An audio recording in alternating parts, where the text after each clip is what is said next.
CID में इतने साल काम करके यही इज्जत मिली। क्या हुआ पंकज सर, कोई इज्जत चाहिए आपको? नहीं, वो सर इसमें सिर्फ सड़ा हुआ कचरा है सर, और कुछ भी नहीं है सर। यहाँ पे थोड़ी देर और खड़ा रहा ना तो मैं बदबू के मारे शहीद हो जाऊंगा सर। कुछ नहीं होगा तुम्हें, काम पे ध्यान दो।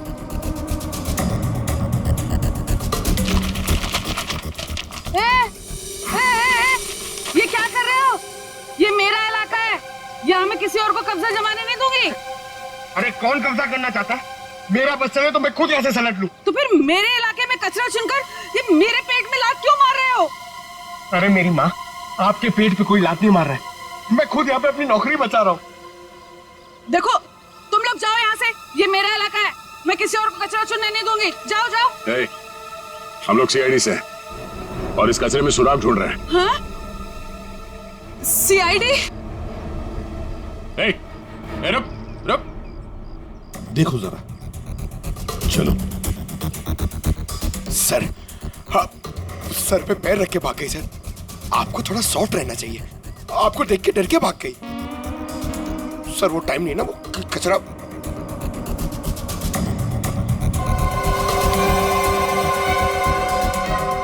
सर, हाँ?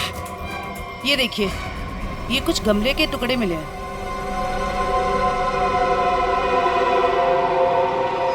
सर, खून लगा हुआ है। हाँ दया, लगता है ये वही फ्लावर प्लॉट है जिससे खून हुआ है। अब ये खून शोभा का है या नहीं, ये तो फोरेंसिक लैब से ही पता चल जाएगा। लेकिन और भी तो कुछ होना चाहिए यहाँ पर, और कुछ होना चाहिए। देखो जरा, अच्छी तरह से देखो दोबारा। सर बाकी तो हमने हर जगह देख लिया सर, और ऐसा कुछ मिला नहीं। जो देखो तो सही। यहाँ मैंने कुछ नहीं किया साहब, मैं निर्दोष हूँ साहब, मैं निर्दोष हूँ। कुछ नहीं किया तो हमें देखे भागी क्यों? वो साहब बिरजू कह रहा था कि जब भी पुलिस वाले देखो ना तो अपनी जान बचाओ और भागो, पता नहीं फिर कब मुसीबत में फंस जाए। एक मिनट देखो, किसी भी मुसीबत में नहीं फंसोगे तुम। इतना बताओ, क्या सुबह तुमने यहाँ से कुछ कचरा उठाया था? हाँ, घबराओ मत, उठाया था कचरा? हाँ उठाया तो था, इस थैले में ही है। दिखाओ जरा। नहीं नहीं, मैं नहीं दूंगी, ये मेरी रोजी रोटी है साहब। अरे हमें उसका भजिया नहीं तलना है, हमें सिर्फ ये देखना है कि उसके अंदर क्या है। इधर दो।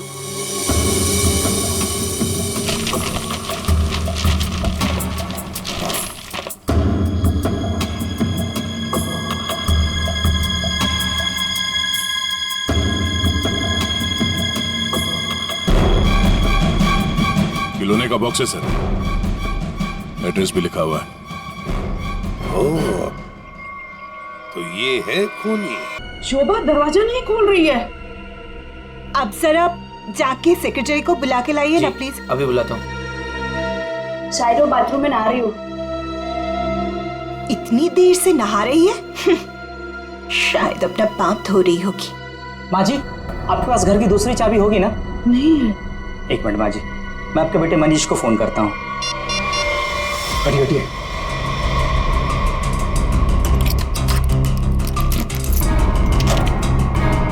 माँ, दरवाजा अंदर से बंद है।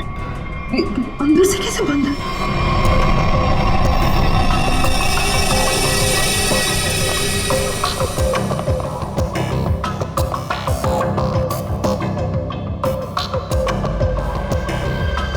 सर, घाव काफी गहरा है, लगता है किसी भारी चीज से वार किया गया।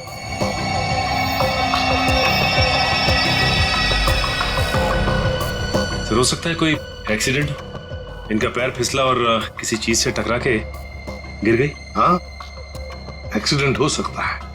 एक काम करो, घर में जितना सारा फर्नीचर है चेक करो, उसके कॉर्नर चेक करो फर्नीचर के, और फिर देखो कहीं पर नुकीली चीज है क्या, शायद उससे टकराई हो।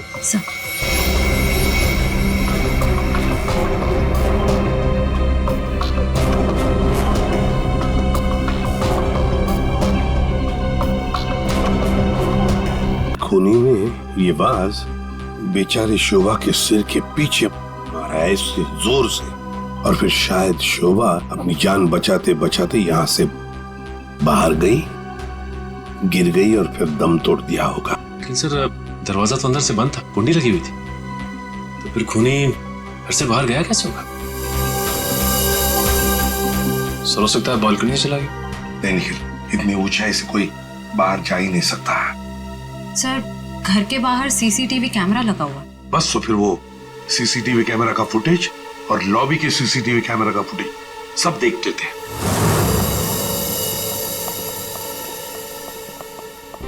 मनीष जी, आज सुबह आप, आपकी माँ और बेटी काव्या जब घर से बाहर गई तब शोभा जिंदा थी, है ना?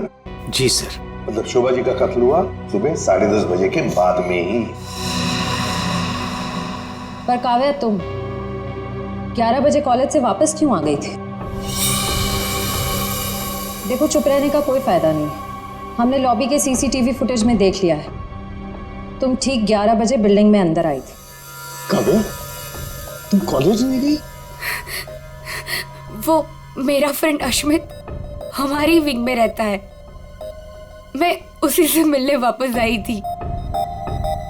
अपने बॉयफ्रेंड से मिलने गई उसी वक्त जिस वक्त अपनी माँ का कत्ल हुआ।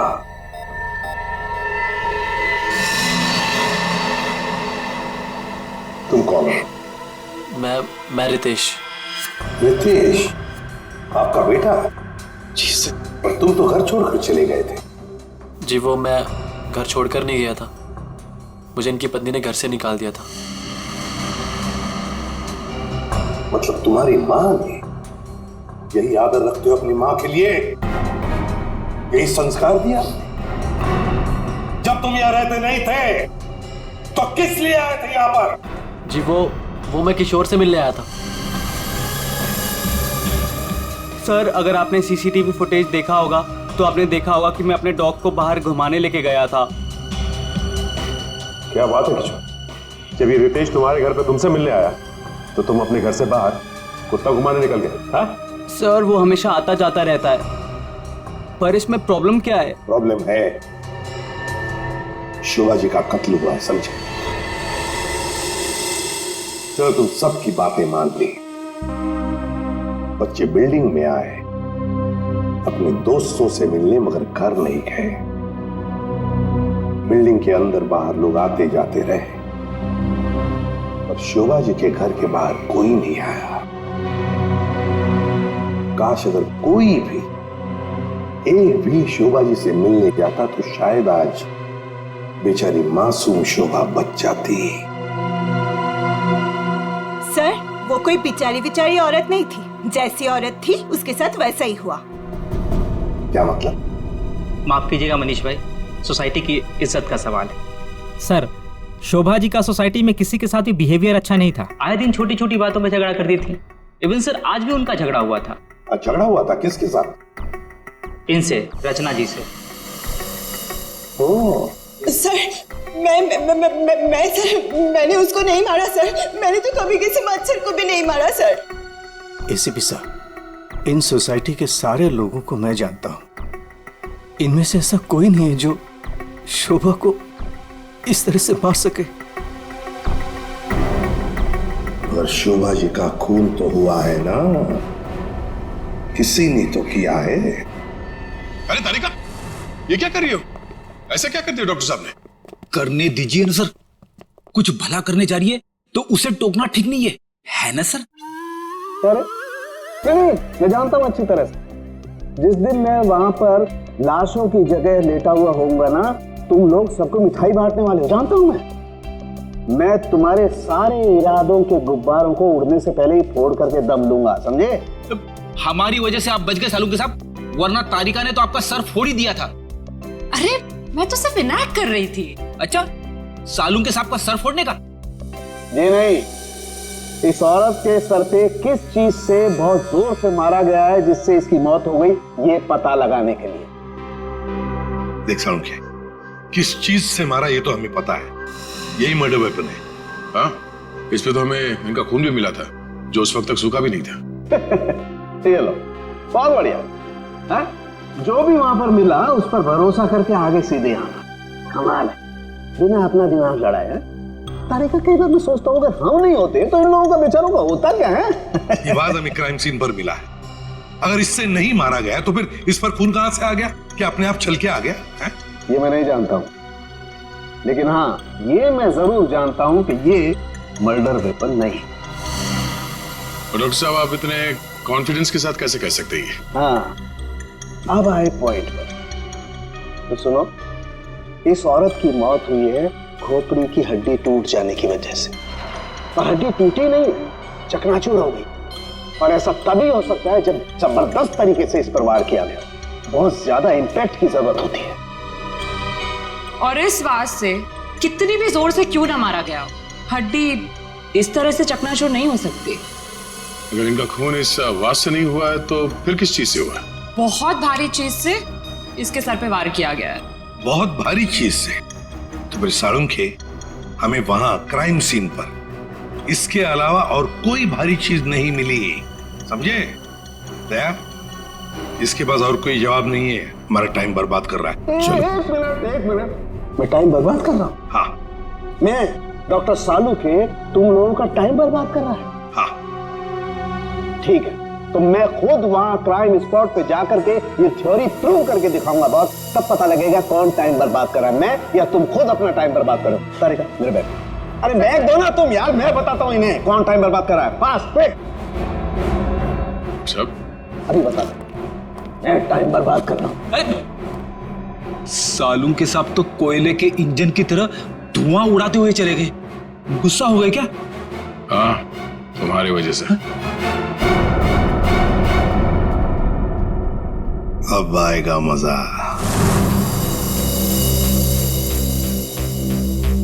सब कुछ ढूंढ लिया, आप क्या ढूंढेंगे? अपना सर ढूंढो। कहा था ना यार तुमसे, कोई भारी चीज से मारा गया तो भारी चीज ढूंढो ना प्लीज। साहब, क्या लगता है इससे मारा होगा? सर क्या इससे मारा होगा? नहीं, इससे नहीं हो सकता। सर, ये देखिए सर, काफी भारी है सर, इससे मारा होगा। सर पे मार के देखो, अगर सर खुल जाएगा तो मान लो। आपके सर पे कैसे मार? Shut up. यार साळुंखे, क्यों टाइम बर्बाद कर रहा है हमारा तू? बॉस प्लीज मुझे ढूंढने दो। एक काम करो, आप लोग बैठो, मैं जरा ढूंढता हूँ प्लीज।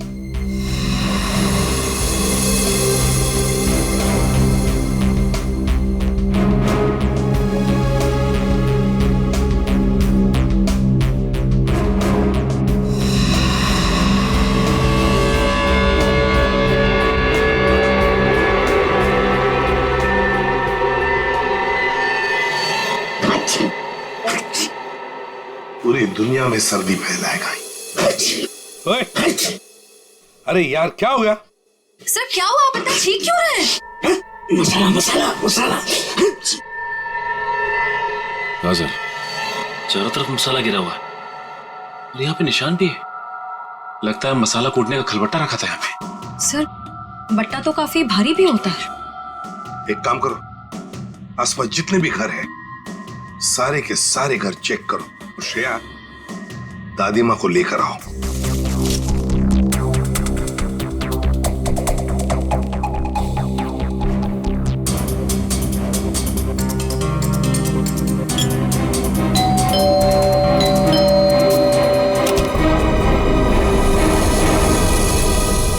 आप लोग?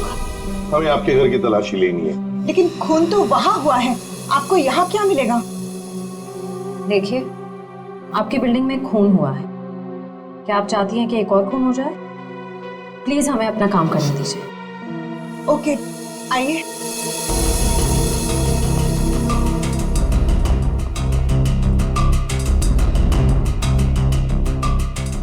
शोभा भी ना मरने के बाद भी मेरी पीछा नहीं छोड़ेगी।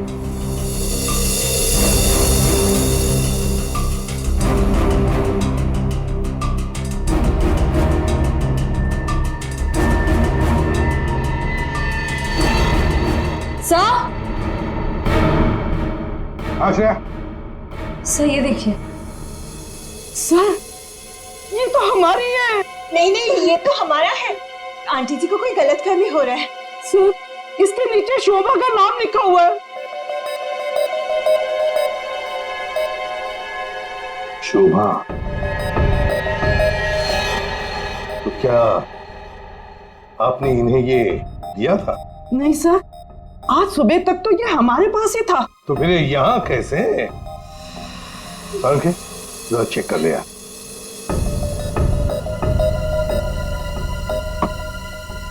वो क्या है ना सर, मैंने गुल्लू के पापा को छोले खिलाने का वादा किया था। शोभा जी तो मर ही गई थी, वो इससे क्या करती, इसलिए मैं ये लेके चली आई। मैंने कोई खून नहीं किया सर, मैं सच बोल रही हूँ सर, मैंने कोई खून नहीं किया। बॉस, इन पर तो कहीं भी खून के ट्रेसेस नहीं है। खून का निशान नहीं? मतलब ये मर्डर वेपन नहीं है? मुझे लगता है अब शोभा ही हमें बताएगी कि उसका खून कैसे हुआ है और किसने किया।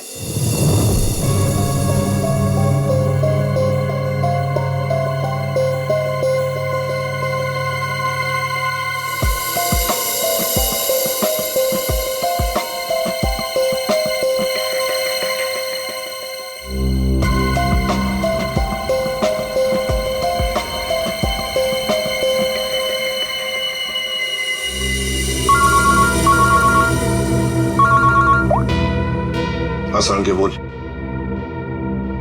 अच्छा, गेरू मिट्टी। अच्छा ठीक है सचिन, मर्डर वेपन का पता चल गया है। पर वो क्या है सर? गमला। गमला? हाँ गमला। साळुंके को शोभा के कान में गेरू मिट्टी के कुछ अंश मिले। गेरू मिट्टी जो गमले में इस्तेमाल होती है। सर, हमें शोभा के घर में एक भी फ्लावर पॉट नहीं मिला है। देखते हैं।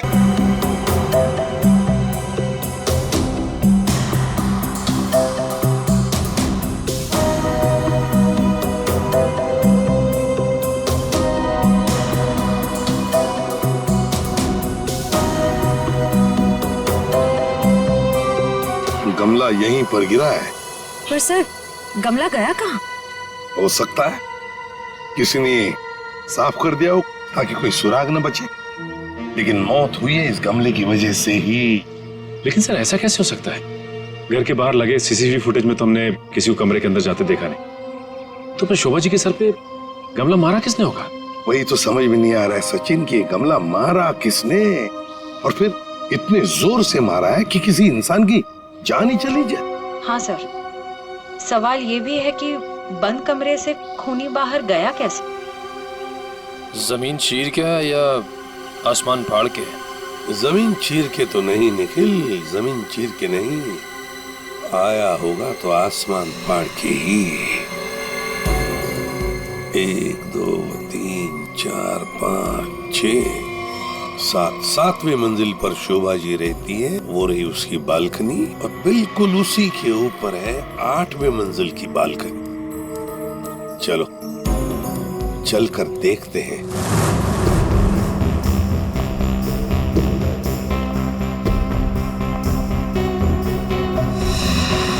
सर, आश्रया, सर ये देखिए, स्टैंड जैसा कुछ है। स्टैंड जैसा तो है।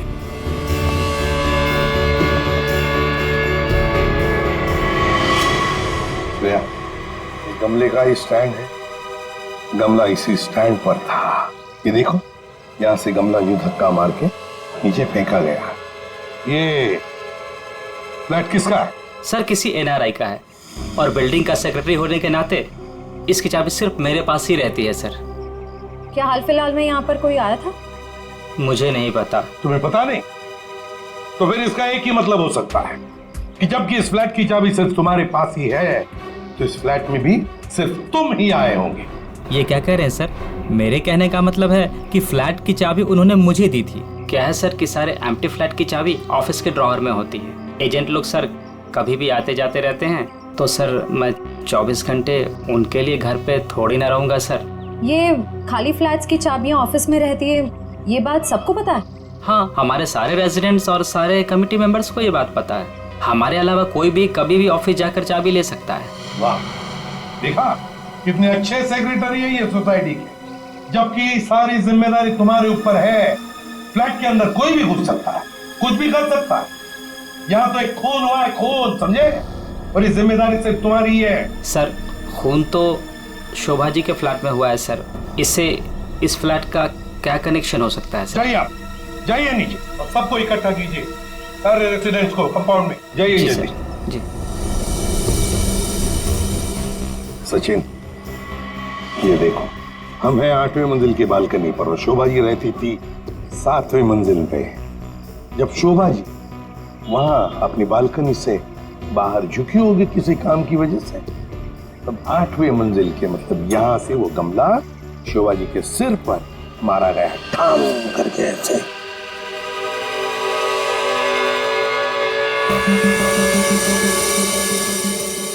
भगवान का लाख लाख शुक्र है, वरना आज तो मसाला कूटने के चक्कर में मेरी कुटाई हो जाती उन सीआईडी वालों के हाथों। इसीलिए छोले को मारो गोली, ये लौकी खिला दूंगी गुल्लू के पापा को। ओह गॉड!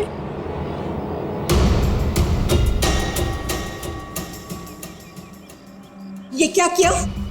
आज तो शायद लौकी भी नसीब में नहीं है। एक्सक्यूज मी, हाँ गलती आपकी है। एक तो आप मेरे बीचों बीच आ गई, उल्टा आप मुझे सुना रही हैं।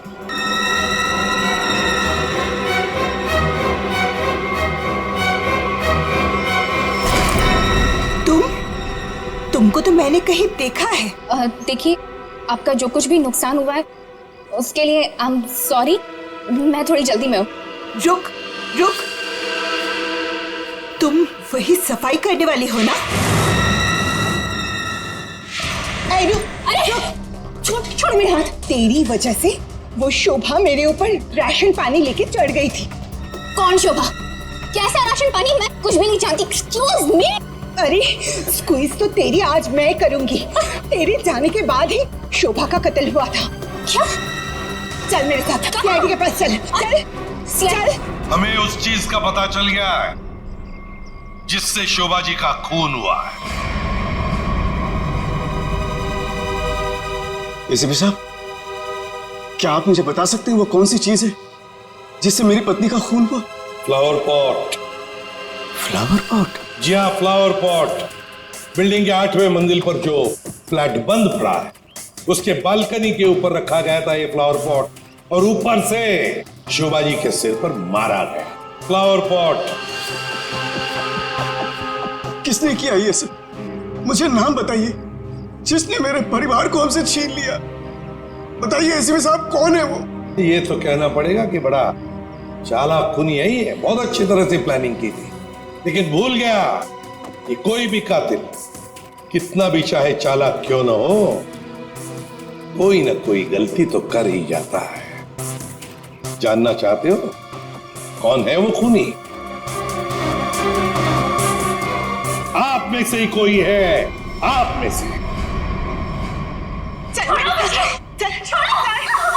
ये सफाई करने वाली है। आज सुबह जब शोभा का खून हुआ था उससे पहले मैंने इसको बात करते हुए देखा था। अभी भेस बदलकर भाग गई थी। देखिए, मुझे नहीं पता कि ये औरत कब से क्या बकवास की जा रही है। मैं तो यहाँ पर पहली बार आई हूँ।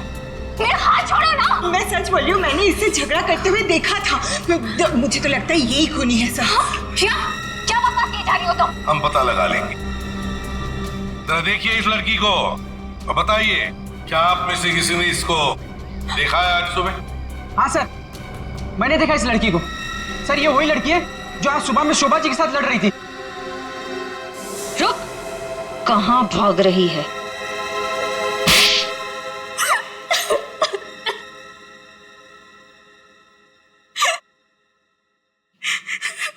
ये सब रोना धोना बंद करो और बताओ कौन कौन है इसके पीछे। तुम्हारे अकेली का काम नहीं है ये, बताओ जल्दी। कौन कौन मिला हुआ है तुम्हारे साथ इस काम में? हाँ? क्यों खून किया शोभा का? खून? नहीं सर, मैंने कोई खून नहीं किया। मुझे कुछ नहीं पता, मैं सच कह रही हूँ। जमाना बड़ा बदल गया है सर। इतनी महंगी घड़ी और ब्रांडेड चप्पलें पहन के घूम रही है। यहाँ तो सीआईडी में ईमानदारी से काम करने के बाद पिछले 5 साल में ये वाले जूते पहन पाया हूं मैं। हाँ, सच कह रहे हो फ्रेडी।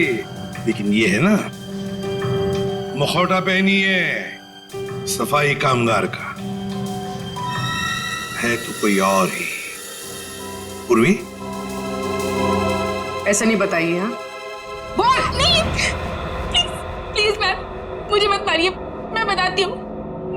सच बताती हूँ।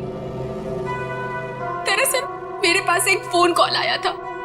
कौन लोग थे मुझे नहीं पता, लेकिन वो लोग शोभा से बदला लेना चाहते थे। बदला कैसे लेना है वो सारे इंस्ट्रक्शन मुझे फोन पर बता दिए गए थे। मैंने बस उसे फॉलो किया था और कुछ नहीं किया था, खून नहीं किया था सर। एक अनजान आदमी ने तुम्हें फोन कॉल किया और तुम उसकी मदद करने के लिए तैयार हो गई? हाँ सर। ऐसी क्या दुश्मनी थी तुम्हारी शोभा से?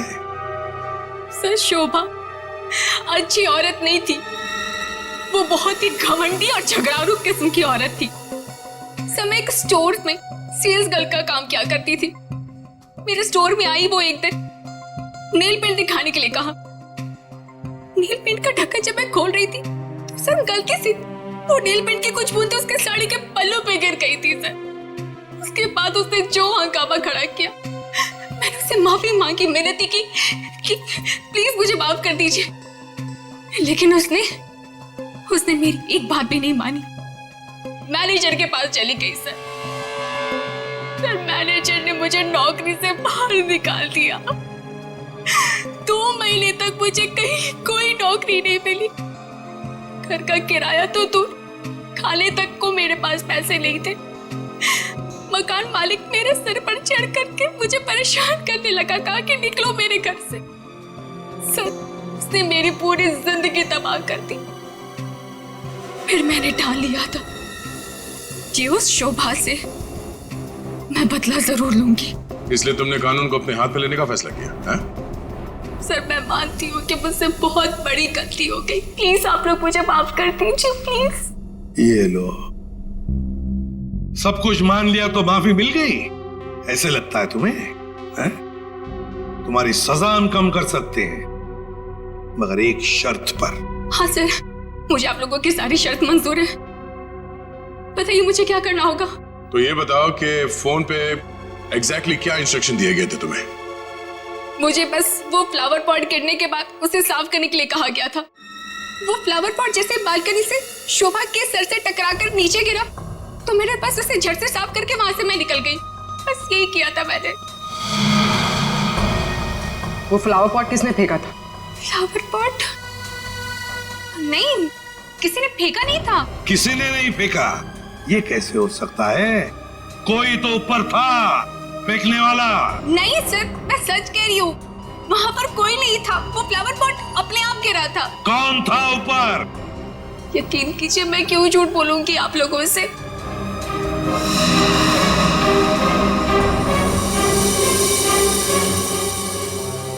निखिल, पता लगा किसका फोन आया था शीला को इंस्ट्रक्शंस देने के लिए? सब बताया? सब।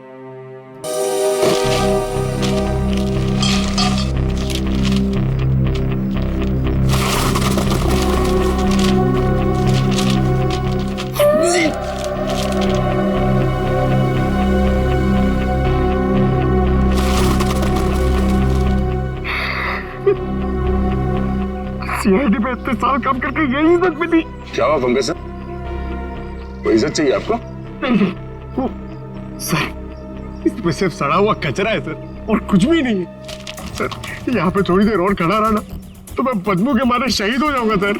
कुछ नहीं होगा तुम्हें, काम पे ध्यान दो।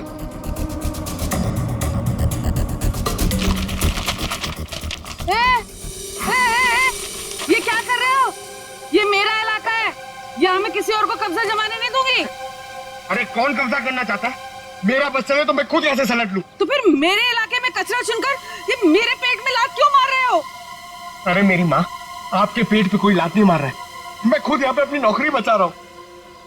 देखो तुम लोग जाओ यहाँ से, ये मेरा इलाका है, मैं किसी और को कचरा चुनने नहीं दूंगी। जाओ जाओ।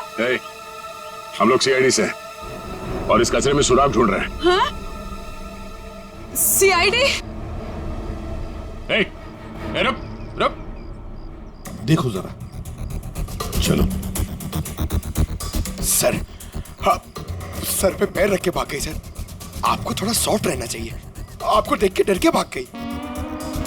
सर वो टाइम नहीं ना, वो कचरा।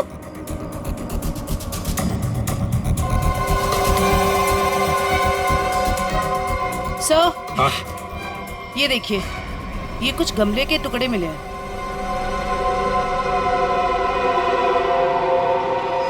अच्छा, खून लगा हुआ है। हाँ दया, लगता है ये वही फ्लावर प्लॉट है जिससे खून हुआ है। अब ये खून शोभा का है या नहीं, ये तो फोरेंसिक लैब से ही पता चल जाएगा। लेकिन और भी तो कुछ होना चाहिए यहाँ पर, और कुछ होना चाहिए। देखो जरा अच्छी तरह से देखो दोबारा। सर बाकी तो हमने हर जगह देख लिया सर, और ऐसा कुछ मिला नहीं। जो देखो तो सही।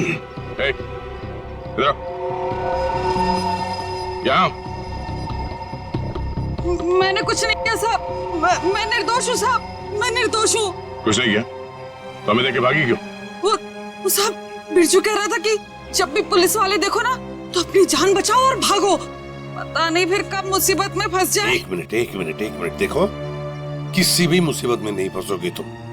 इतना बताओ, क्या सुबह तुमने यहाँ से कुछ कचरा उठाया था? हाँ, घबराओ मत, उठाया था कचरा?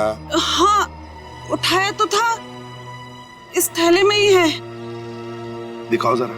नहीं, मैं नहीं दूंगी, ये मेरी रोजी रोटी है साहब। अरे हमें उसका भजिया नहीं तलना है, हमें सिर्फ ये देखना है कि उसके अंदर क्या है। इधर दो।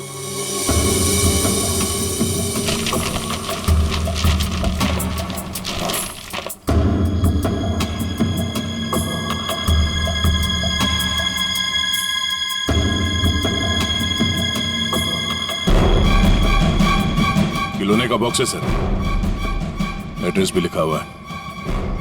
ओह, तो ये है खूनी।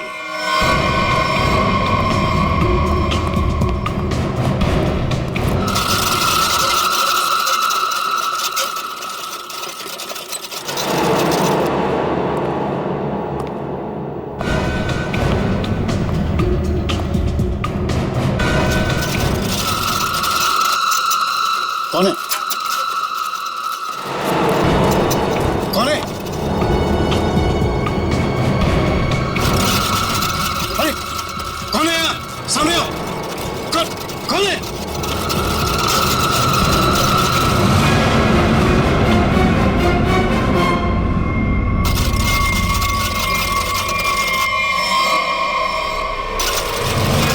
मनीष बाबू,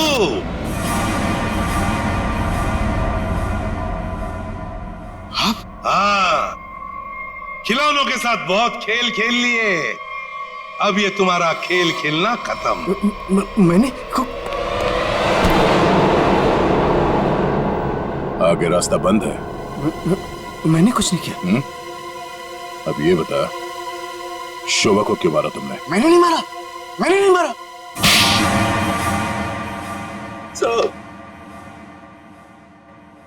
शोभा एक झगड़ालू औरत थी साहब, झगड़ालू औरत। हमेशा गालियां देती थी साहब, हर छोटी मोटी बात पे चिल्लाती थी, भद्दी गालियां देती थी। आतंक था साहब उसका एक, हम सबको वो मेंटली टॉर्चर दे रही थी साहब। लेकिन फिर भी हम सब ने सहा, हर बात को सहा साहब। जब तक ये बात घर के चार दीवारी तक थी तब तक तो ठीक था, लेकिन धीरे धीरे ये बात साहब घर के चार दीवारी से बाहर निकल के मोहल्ले तक फैल गया। आए दिन लोग पड़ोसी हमारे पास आते थे कंप्लेन लेकर के, शोभा ने किसी के साथ झगड़ा किया, मारपीट किया। तंग आ चुके थे साहब, हम लोग तंग आ चुके थे। फिर भी हमने शोभा को समझाने की कोशिश की, मगर वो नहीं समझती थी साहब। हमने तो थक के छोड़ दिया था ये सोचना कि उसे समझाना रोकना हमारे लिए मुमकिन ही नहीं है साहब। बस सिर्फ इसी वजह से तुम लोगों ने उसकी जान ले ली? तो और क्या करता साहब, बताइए आप मुझे। सोसाइटी वालों ने उसे तंग आकर के हमें नोटिस दिया घर खाली करने के लिए। अगर हम घर खाली नहीं करते इस सूरत में वो हमें पुलिस की धमकी दी। अगर ऐसा था तो डिवोर्स दे देते उसे मारने की क्या जरूरत थी? उसकी भी कोशिश की थी साहब, मैंने, मगर उसने मुझे धमकी दी थी कि अगर मैंने उसे डिवोर्स दिया तो वो मुझे कोर्ट में घसीट के ले जाएगी। मेरे ऊपर डोमेस्टिक वायलेंस का इल्जाम लगाकर वो मेरे ऊपर केस करने वाली थी साहब। मैं मजबूर था, कुछ नहीं कर पाया साहब। रितेश, शोभा तो तुम्हारी माँ थी ना, सर, माँ का प्यार इस दुनिया में सबसे बड़ा प्यार होता है सर। पर वो तो सिर्फ अपने आप से प्यार करती थी सर। उसकी जरूरतें, उसका घमंड सिर्फ उसके लिए ही था सर। इस वजह से जब उसे मेरे और मेरी गर्लफ्रेंड वानी के बारे में पता चला तो उसने इंसल्ट करके मुझे घर से बाहर निकाल दिया सर। और इसलिए जिस माँ ने तुम्हें जन्म दिया उसे ही मौत की नींद सुला दी तुमने, सिर्फ अपने खुशियों के लिए। हा? एक दिन रितेश मेरे पास आया एक सुझाव लेकर। उसने कहा कि पापा, अगर हमारी जिंदगी में शांति और चैन चाहिए तो शोभा की जिंदगी खत्म करनी होगी। और इसके लिए तुमने अपने पड़ोसी किशोर और नवीन की मदद ली, जो शोभा के दुश्मन थे उसके बर्ताव की वजह से। हाँ? सिर्फ इनको ही नहीं दया, इन्होंने बाकी सारे लोगों से भी कांटेक्ट किया जिनका कोई न कोई झगड़ा था शोभा के साथ। उन सबको अपने प्लान में शामिल कर लिया, शोभा को मारने के प्लान में। शीला के बारे में तुम्हें कैसे पता चला? काव्या ने मुझे बताया उस दिन शीला और शोभा के झगड़े के बारे में, क्योंकि काव्या शोभा के साथ ही स्टोर में गई थी। तो तुम्हारे इस प्लान को अंजाम देने के लिए कोई बाहर वाला चाहिए था, और ये शीला इस काम के लिए एकदम परफेक्ट थी। और इसे शोभा से बदला लेना था, इसलिए ये भी मान गई। है? वैसे सारी प्लानिंग की कैसे तुम लोगों ने, बताओ जरा। नवीन ने ऑनलाइन पर ट्रॉली बुक की थी। डिलीवरी होने के बाद वो ट्रॉली और रिमोट वाणी को दिया था। वाणी पेशे से इंजीनियर है साहब। वो ट्रॉली और गमले को किस तरह से रखना है इसकी प्लानिंग उसने नहीं की थी। और फिर वो ट्रॉली और रिमोट लाके किशोर को दे दिया। और फिर काव्या और रितेश ने मिलकर वो गमले और ट्रॉली को ऊपर बैल्कनी में सेट कर दिया। तुम्हें कैसे पता चला कि ये शोभा बालकनी में किस वक्त आने वाली, कितने बजे? साहब, हर रोज सुबह 10 बजे एक भाजी वाला ठेला लेकर के हमारे बिल्डिंग के नीचे आता है, और शोभा उस पर बैल्कनी में खड़े होकर के खड़ी खोटी सुनाती थी साहब, चिल्लाती थी, झगड़ती थी उससे। बस मुझे उसी मौके का इंतजार था।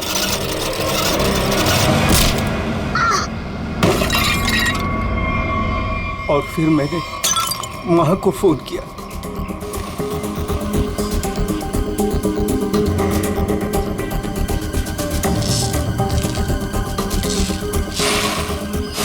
कभी एक बार भी नहीं सोचा कि शोभा के ऐसे स्वभाव के पीछे कोई वजह हो, कोई कारण हो सकता है उसे कोई दिमागी बीमारी हो जिसका इलाज हो सके।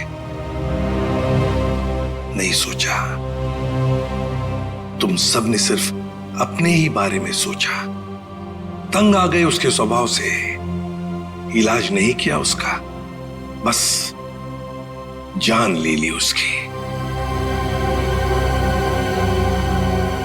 कानून तुम सबको कड़ी से कड़ी सजा देगा।